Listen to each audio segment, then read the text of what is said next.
Éric Coquerel, merci d'être notre invité. Vous êtes député La France Insoumise de Seine-Saint-Denis. Vous l'avez entendu tout à l'heure, l'intersyndicale cheminot a décidé une alerte sociale en prévision d'un dépôt de préavis de grève pour après le 15 mars. Des négociations doivent commencer la semaine prochaine, mais il y a donc cette menace de grève. Vous la soutenez ? Bien sûr, oui. On la soutient parce que l'enjeu est important. C'est tout simplement le fait que le SNCF reste une entreprise de service public et qu'elle ne passe pas à la privatisation. C'est le projet du gouvernement, incontestablement. Édouard Philippe a beau dire, quand vous transformez le statut d'entreprise d'EPIC, excusez-moi sur les termes, enfin, oui, où il n'y a pas d'action, pour aller vite, en une société nationale à capitaux publics, c'est exactement ce qui s'est passé pour France Télécom. Mais il y a une partie de l'État qui reste dans la société, dans l'entreprise. Ça, c'est toujours ce qu'on dit au départ. Oui. Mais la condition, c'est ça. Et on sait très bien, d'ailleurs, c'est pour cela qu'on transforme le statut de cheminot. C'est pas sur la question des retraites, ça, quelque part, leur sort sera réglé si cette réforme passe, avec toutes les retraites des salariés français, puisque le gouvernement compte aussi s'attaquer aux retraites. Mais c'est le fait qu'on attaque finalement le statut à vie des cheminots, c'est-à-dire le fait qu'on considère qu'ils ont une mission de service public qui nécessite, j'allais dire, une haute technicité, le fait d'exercer son métier sur le temps pour plus de sécurité. Et donc c'est la casse du service public SNCF. Au moins que ce gouvernement assume ce qu'il est en train de préparer. Éric Coquerel, vous souhaiteriez que les cheminots répètent le mouvement de 95 et bloquent la France pour montrer... Non, mais c'est pas bloquer la France. Ce qui est bloqué la France, c'est aujourd'hui ceux qui cassent la SNCF. Oui. Eux, ils vont bloquer la France. D'accord, mais si les manifestations ou les grèves sont dominantes, elles peuvent prendre en otage des usagers, bloquer la France. Pas ça. Vous savez très bien qu'en 95, vous vous souvenez, en 95, il neigeait. Il y avait un temps catastrophique. Oui, et les gens étaient à la fin, 70% des Français soutenaient ces grèves. Je m'en souviens extrêmement bien. Donc ils ne se sentaient pas en otage. Je suis d'accord, mais est-ce qu'aujourd'hui, vous souhaitez qu'on répète ce scénario? Vous pensez que c'est la bonne façon? Je ne souhaite pas que la France soit bloquée, je souhaite que le gouvernement retire ce projet. Et je vais même aller plus loin. Je souhaite, et c'est ce que nous ferions si demain nous gouvernions le pays, qu'on revienne sur cette histoire d'ouverture à la concurrence du rail. Le train, c'est le transport le plus écologique, qui sert à l'aménagement du territoire. Ça ne doit pas obéir à une rentabilité financière, parce que je peux vous dire qu'au nom de cette rentabilité, les petites gares et les lignes dont on parle, elles fermeront après. C'est-à-dire qu'on aura les conséquences absolument catastrophiques. Alors qu'on avait un train qui, il y a une vingtaine d'années, était à l'heure, faisait la fierté de tout le monde, on a réussi à le dégrader, d'abord avec le fret, en ouvrant la concurrence. Ce qui fait qu'aujourd'hui, c'est le tout camion en France. Je ne vois pas le progrès d'un point de vue écologique et sécurité. Et puis, on a séparé rail roulant pour préparer aussi la concurrence. Là aussi, tout le monde s'accorde de dire que c'est une catastrophe. Donc, on casse quelque chose qui fonctionne bien et qui est nécessaire plus que jamais pour l'avenir. 69% des Français indiquent être favorables à l'abandon du statut de cheminot pour les futurs salariés de la SNCF. Et ils sont 43%, selon Harris Interactive, à soutenir des appels à la grève lancés par les syndicats de cheminots, alors qu'ils étaient 57% à soutenir la mobilisation contre les ordonnances réformant le Code du travail. Écoutez, donc l'opinion publique est peut-être prête à ces modifications et en tout cas ne soutiendra peut-être pas les cheminots dans leur mouvement. Bien, en tout cas. Mais pour l'instant, il y a 43% des gens qui sont prêts à le soutenir contre 38% qui ne le soutiennent pas. Vous voyez, il faut aller jusqu'au bout des sondages. C'est normal qu'il y ait cette réaction sur le statut. On nous dit tout et n'importe quoi. On explique qu'ils ont encore des primes qui n'existent plus depuis des années. On explique qu'ils ont des salaires mirobolants. On sait que le salaire moyen à la SNCF, dans la moyenne, on met par exemple le salaire mirobolant de M. Pépi, est égal au salaire moyen des Français. Les retraites, on nous dit 52, 57 ans, sauf qu'on ne dit pas que pour avoir la retraite à taux plein, il faut 43 ans de cotisation. Donc tout ça, c'est une espèce de propagande qui laisse penser une chose, c'est que ce serait le statut des cheminots qui serait responsable du trou financier de la sécurité sociale. Manque de chance, le statut social des cheminots, il est excédentaire. Il rapporte parce qu'il cotise plus. Donc tout ça c'est de la propagande. Mais il fait partie des coûts qui sont portés dans l'ensemble par la SNCF. C'est une partie. Non, il est excédentaire. Non, mais je ne parle pas du coût social, je parle des salaires et du statut dans la dette de la SNCF. Le statut social des cheminots est excédentaire. Ce qui coûte à la SNCF, il y a trois choses. D'abord, il y a quelque chose qui était à l'origine, en termes de dette, au moment où la SNCF, où il y a eu, la SNCF est devenue une entreprise publique, il y a une dette qui existe depuis ce temps-là. Il y a eu un désinvestissement de l'État, anormal. Il y a eu cette séparation rail roulant qui vraiment a été une gabegie terrible et a entraîné beaucoup de problèmes techniques qu'on connaît. Et puis il y a aussi, vous savez, cette politique du tout LGV, c'est-à-dire chacun voulait sa LGV. Sa ligne grande vitesse. Voilà, y compris avec des partenariats publics-privés. On sait que ça a coûté très cher.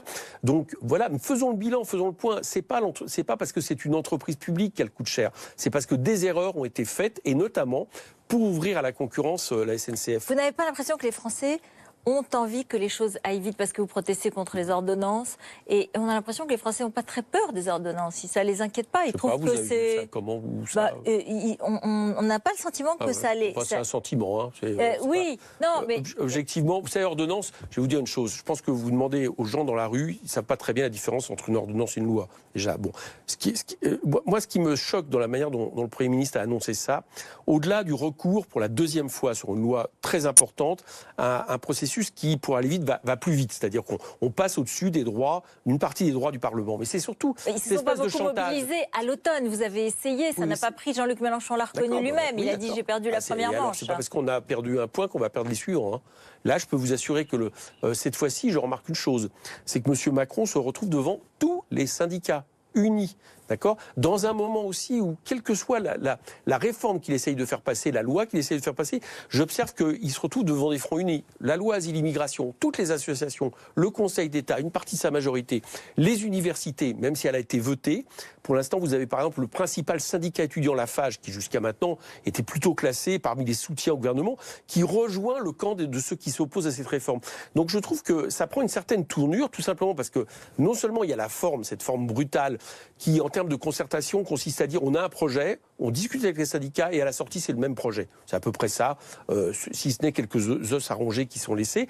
Et puis surtout quelque chose qui casse le service public. Et moi je suis persuadé, vous me parlez de sentiment, moi mon sentiment c'est que les gens en France, ils sont attachés au service public. Voilà, à condition qu'on donne les moyens au service public de fonctionner, ce qui n'est pas le cas depuis des années. Éric Coquerel, comment vous expliquez que, j'ai envie de dire, quand on lit le billet de blog de Jean-Luc Mélenchon aujourd'hui, on a l'impression que Laurent Wauquiez est son meilleur ami.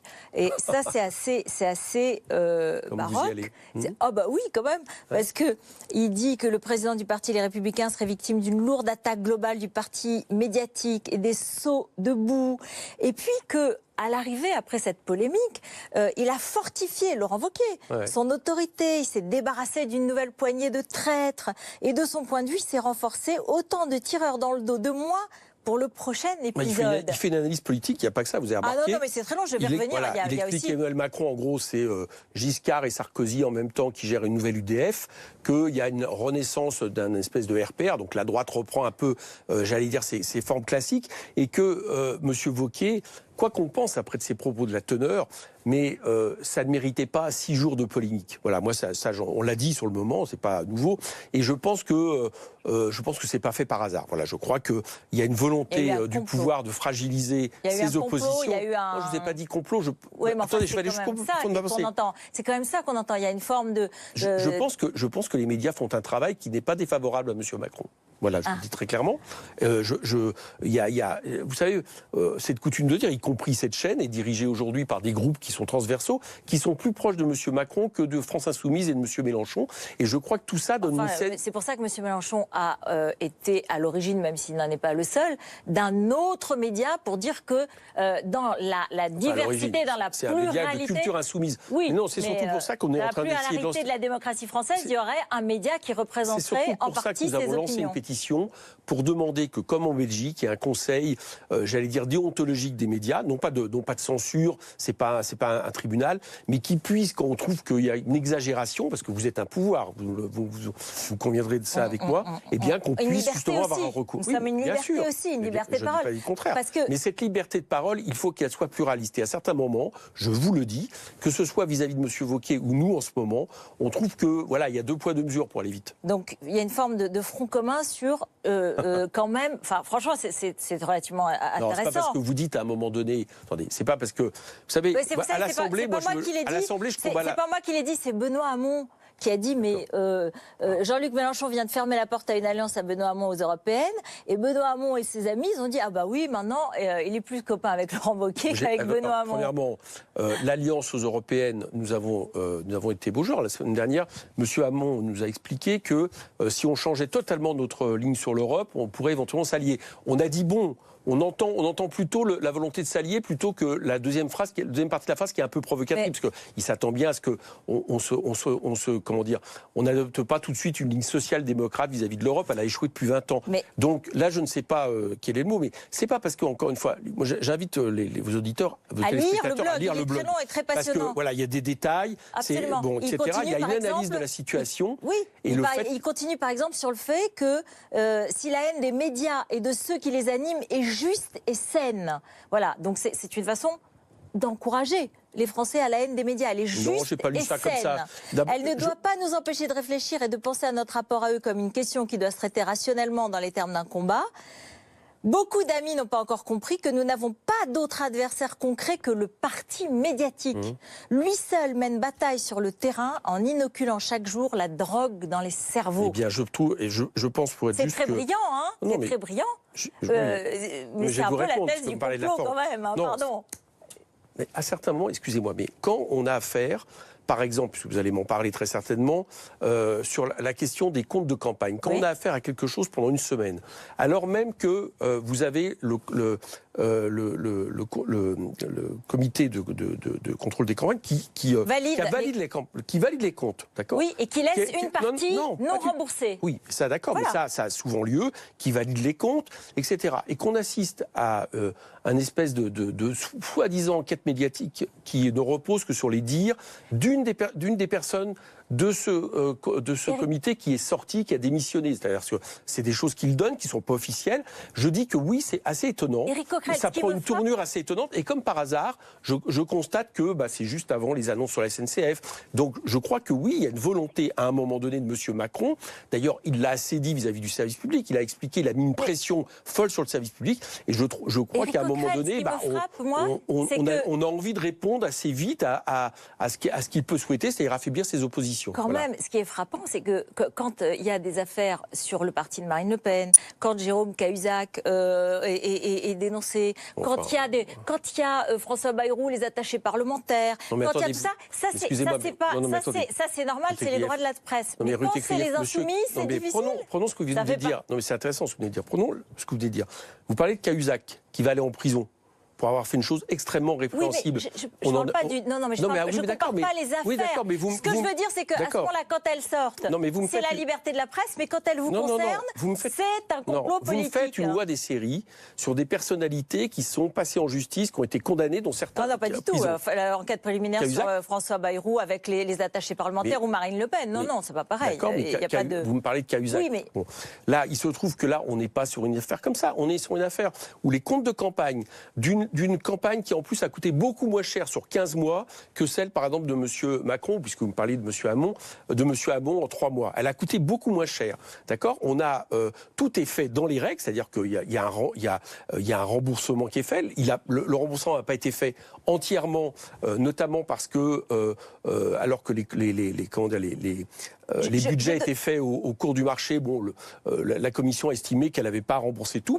On prend note, ça servira pour les futures campagnes. Eh bien, sur quelque chose qui est validé, ça devient une affaire, comme si tout d'un coup on avait triché. Je dis qu'il y a 2 poids 2 mesures, parce qu'au même moment, Marianne sortait un papier qui n'a pas fait, je ne crois pas que vous ayez consacré un seul sujet, sur les comptes de campagne de M. Macron, y compris de certaines sommes dont on est en train de chercher la destination, etc. Je trouve que c'est étonnant. Voilà, Juste pour préciser ce dont il s'agissait, donc il y a une enquête de Radio France, mais du Monde aussi, qui a sorti un certain nombre d'éléments et qui a mis en avant des soupçons de surfacturation destinés à obtenir un remboursement plus important de l'État, et aussi le fait qu'un certain nombre de gens qui ont été employés dans la campagne se sont déclarés auto-entrepreneurs, alors même que le statut d'auto-entrepreneur était dénoncé par Jean-Luc Mélenchon.